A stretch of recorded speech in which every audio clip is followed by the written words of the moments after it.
No pre-production, no extra lighting, no microphone, just my phone and you and me. And let me begin by saying what he always said every time I would call him. Good afternoon, sports fans.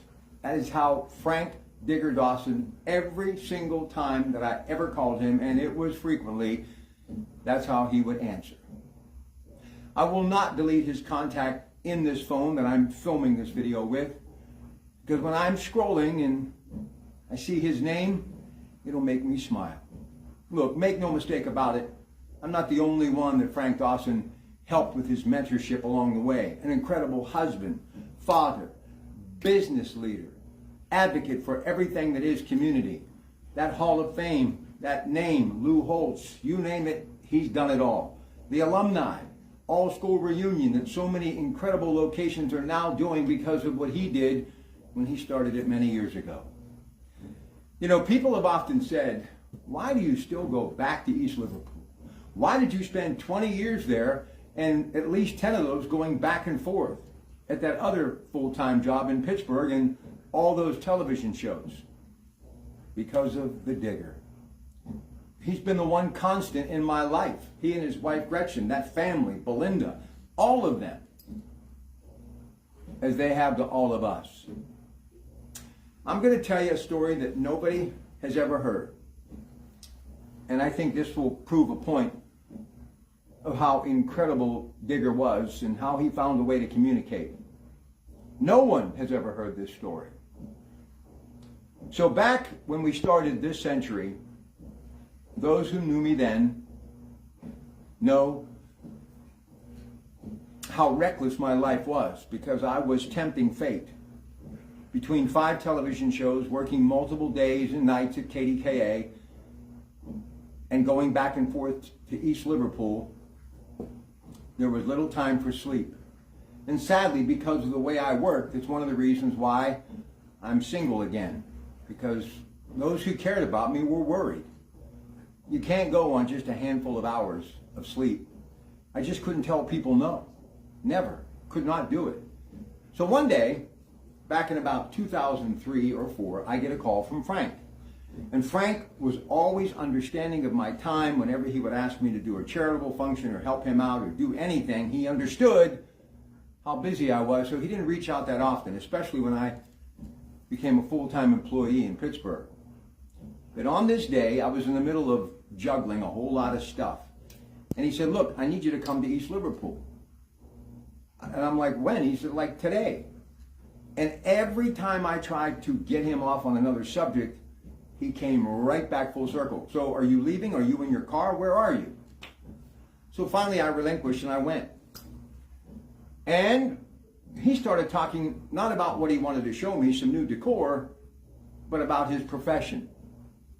Embalming, being a funeral director, what it takes to do it every day and what you have to deal with it, and how sadly sometimes people die way too soon. And he kept saying over and over, you got to slow down. And he kept saying it and saying it. And it was always connected to someone's premature death.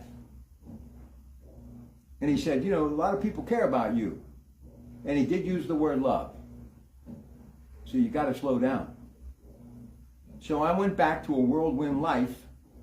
And then, sadly, I got divorced. And that was really an eye-opener. Because of someone who cared about me so much, I had to really shift gears. Now, I still work a lot. I still push it to an extreme, but I sleep. And I balance things out. For example, I work from the home office now. You'd have never caught me home on a Friday at this time because I was always going somewhere to work. But I've been thinking a lot about Digger the last couple of days, and as I was sitting with his wife, I was looking at him just hoping that he realized how much I loved him and how much he did for me, but so many others. Look, the reason I've been down there the last decade plus interviewing all these coaches, and especially everything that's blue and white, Frank, look, there are people that mean a lot to me in that town, and we'd be here all day. But I'm grateful for my friendship with Digger and a bit of a wake-up call many years ago. It wasn't about money. I just couldn't disappoint. And I wanted to give everything to people I cared about and then some. But it was a life's lesson that I had to learn, and I've learned it. I learned so many lessons from Digger. The world will be different without him. He won't be tooling around in his golf cart. He won't be always saying blue and white forever.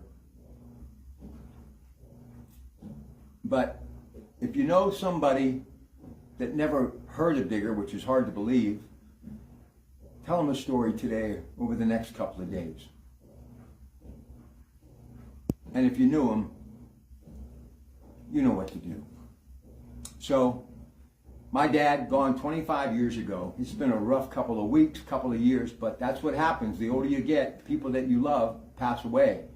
But I'm not going to choose it on remembering how he died, but how he lived. He lived an incredible, rich, full life. And why? Because he was always helping others, like me. So, I will just sit and think about Digger today as I finish a few more chores and things that I have to do.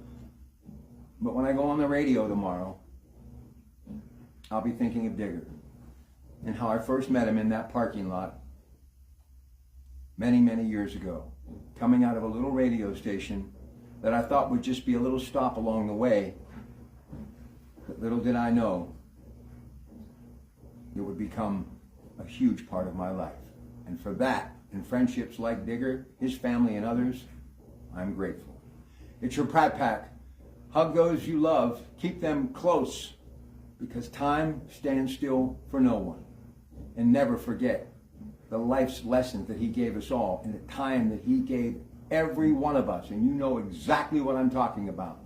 Digger never said no. So never forget him. But let's face it, he's going to be really hard to forget. To his family, much love from your Pratte Pack, and to everyone in Potter Nation, that great alumni. We lost a giant in our community.